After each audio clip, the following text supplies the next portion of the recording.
Assalamualaikum warahmatullahi wabarakatuh. Alhamdulillahirrabbilalamin.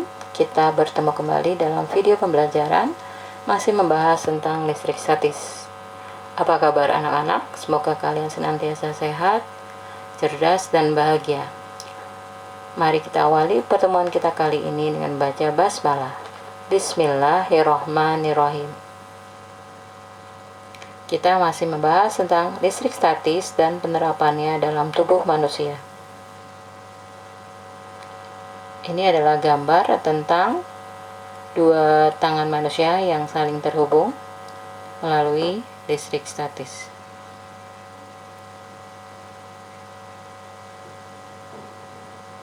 Kita lihat peta konsepnya. Kelistrikan pada makhluk hidup ada dua, yaitu kelistrikan pada hewan dan kelistrikan pada manusia. Pada manusia yang dibahas adalah kelistrikan pada sistem saraf, kelistrikan pada jantung, kelistrikan pada tulang. Di dalam kelistrikan pada sistem saraf dibedakan menjadi tiga, yaitu sel saraf, sistem saraf, dan impuls saraf. Di dalam sistem saraf terbagi dua menjadi sistem saraf pusat dan sistem saraf tepi.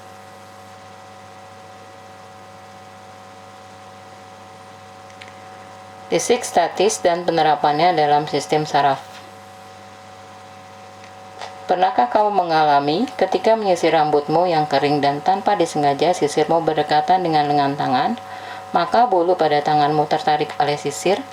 Peristiwa tersebut merupakan contoh listrik statis. Sistem kelistrikan dialirkan melalui serabut saraf yang disebut impuls saraf. Impuls saraf yang melaju melalui sistem saraf akan dapat melompat dari satu sel saraf ke sel saraf berikutnya. Di dalam serabut saraf, impuls melaju seperti suatu sinyal listrik.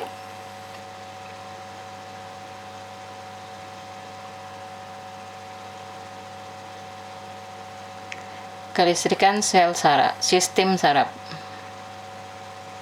Sel saraf. Unit terkecil penyusun sistem saraf adalah sel saraf atau neuron. Satu neuron terdiri atas badan sel saraf, dendrit, dan akson. Ada dendrit, ada akson, dan badan sel saraf.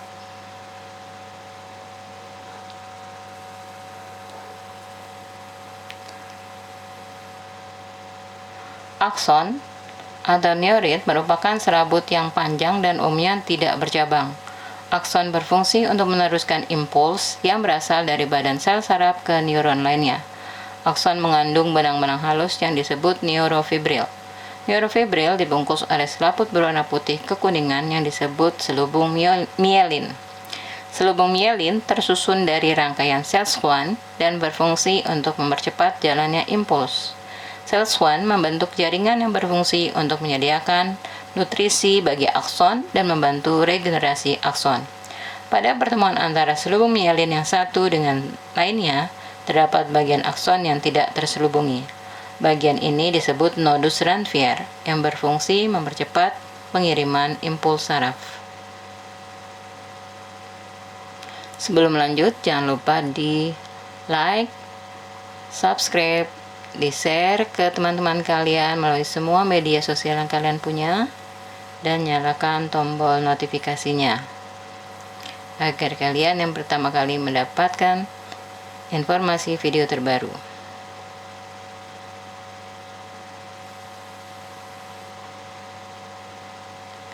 Cara kerja sel saraf. Ini adalah gambar sel saraf yang dihubungkan dengan sel saraf berikutnya.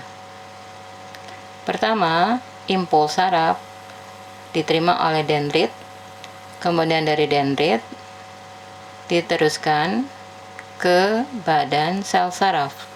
Dari badan sel saraf diteruskan ke akson. Nanti akson, impuls dari akson akan diteruskan oleh dendrit dari sel saraf berikutnya, kemudian ke badan sel saraf dan ke akson.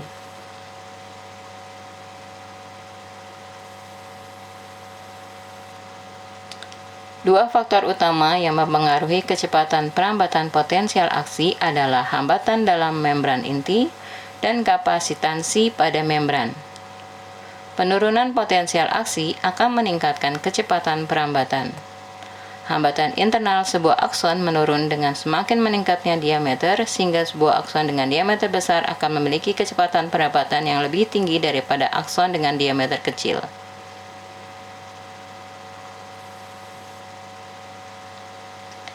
Tipe sel saraf. Yang pertama adalah sel saraf sensori. Sel saraf sensori atau neuron aferen merupakan neuron yang berfungsi menghantarkan rangsangan dari reseptor ke saraf pusat. 2. Sel saraf motor, yaitu sel saraf motor atau neuron eferen berfungsi untuk menghantarkan rangsangan dari saraf pusat ke efektor, contohnya otot dan kelenjar. Kemudian sel saraf penghubung atau konektor. Sel saraf penghubung atau konektor merupakan penghubung antara neuron yang satu dengan yang lain. Keempat, sel saraf adjustor, yaitu sel saraf adjustor atau neuron adjustor merupakan neuron yang menghubungkan neuron sensori dan neuron motor di sumsum tulang belakang. Berikut adalah gambar 3 jenis sel saraf. Yang sebelah kiri yang A adalah sel saraf motor, yang B sel saraf sensori, dan C adalah sel saraf penghubung.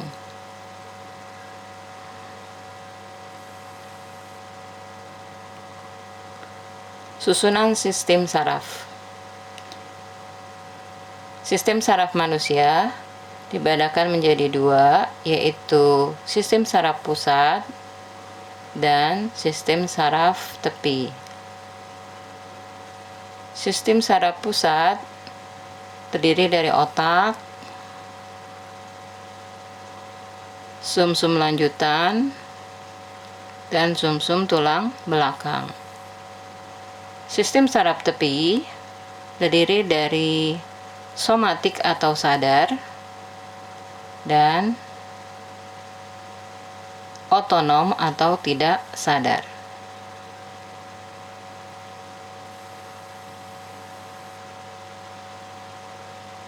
Sistem saraf pusat. Ini adalah gambar penampang otak, dilihat dari samping. Sistem saraf pusat berfungsi sebagai pusat koordinasi. Sistem saraf pusat tersusun dari otak, sumsum lanjutan, dan sumsum tulang belakang. Otak terbagi atas otak besar, otak tengah, dan otak kecil. Antara otak dan sumsum tulang belakang terdapat sumsum lanjutan atau medula oblongata.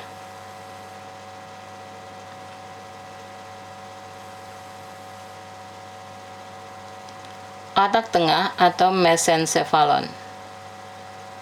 Otak besar berfungsi sebagai pusat pengendali berbagai aktivitas tubuh yang disadari, yaitu berpikir, kemauan, ingatan, mendengar, membau, bergerak, dan melihat. Otak tengah, mesencephalon,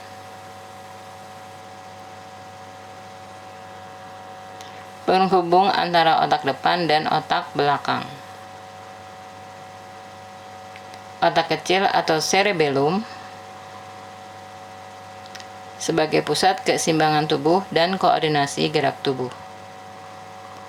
Sumsum lanjutan atau medula oblongata adalah sebagai pusat mengatur denyut jantung dan tekanan darah, gerak pernapasan, pelebaran dan penyempitan pembuluh darah, refleks menelan, muntah, batuk, dan bersin. Sumsum tulang belakang atau medula spinalis untuk meneruskan jalannya impuls dari dan menuju otak serta pusat gerak refleks.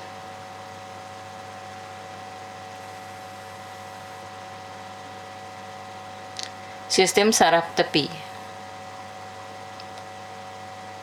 Sistem saraf tepi merupakan saraf penghubung antara saraf pusat dengan organ-organ tubuh.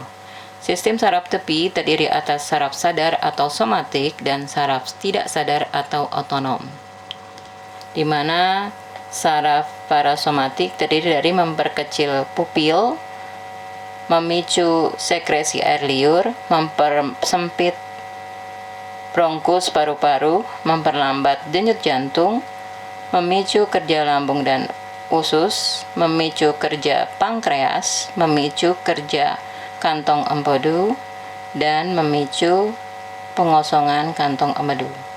Sedangkan fungsi dari saraf simpatik yaitu memperbesar pupil, menghambat sekresi air liur, memperluas bronkolus, mempercepat denyut jantung, menghambat kerja lambung dan usus, menghambat kerja pankreas, memicu pelepasan glukosa dari hati, menghambat kantong empedu, memicu kerja kelenjar anak ginjal, dan menghambat pengosongan kandung kemih. Perhatikan gambar berikut. Di bawah ada gambar lutut yang kemudian diketuk, ya.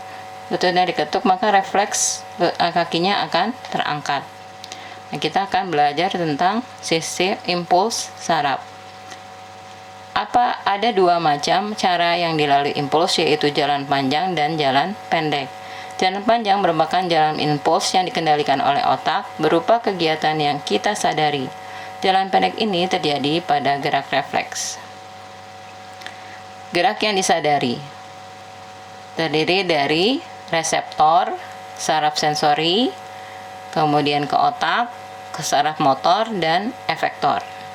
Sedangkan gerak refleks dari reseptor, saraf sensori, sumsum tulang belakang, saraf motor, dan efektor.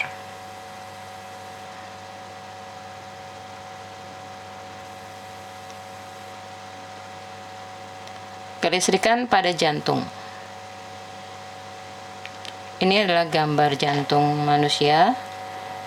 Dari kiri kita lihat ada nodus sinoatrial, kemudian ada nodus arterioventricular, atrium kanan, ventrikel kanan, atrium kiri, berkas His, ventrikel kiri, dan serabut Purkinje.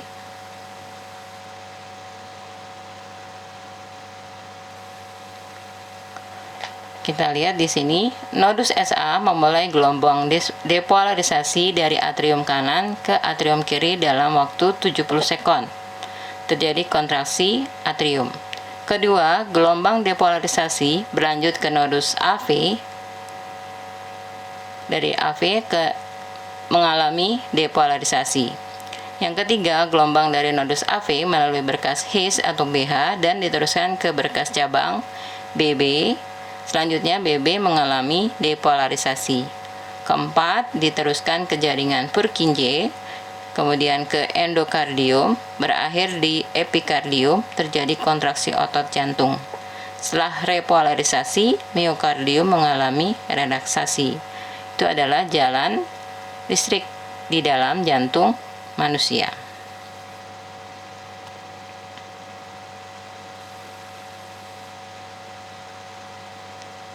Kelistrikan pada tulang. Tulang mengandung kolagen dan apatit.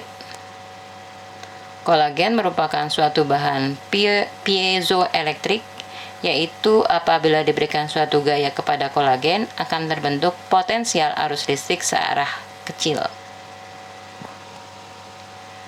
Kolagen menghantarkan arus listrik dengan muatan negatif, sedangkan kristal mineral tulang atau apatit yang terletak dekat dengan kolagen menghantarkan arus listrik dengan muatan positif.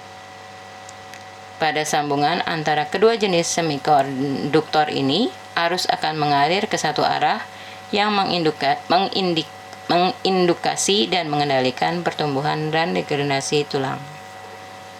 Demikian bahasan kita tentang kelistrikan pada tubuh manusia, yaitu kelistrikan pada sistem saraf, kelistrikan pada jantung, dan kelistrikan pada tulang. Untuk melihat sejauh mana kalian memahami apa yang kita bahas hari ini, silahkan dikerjakan evaluasinya. Yang pertama, bagaimana cara menjaga kesehatan sistem saraf kita. Yang kedua, mengapa orang yang menderita penyakit jantung tidak boleh divaksin untuk mencegah terpapar virus corona. Yang ketiga, bagaimana cara menjaga kesehatan jantung kita. Yang keempat, bagaimana cara menjaga kesehatan tulang kita. Demikian yang bisa saya sampaikan. Silakan dikerjakan. Dan kita tutup pembahasan kita hari ini dengan baca hamdalah. Alhamdulillahirabbil alamin. Subhanakallahumma wa bihamdika asyhadu an la ilaha illa anta astaghfiruka wa atubu ilaik. Assalamualaikum warahmatullahi wabarakatuh.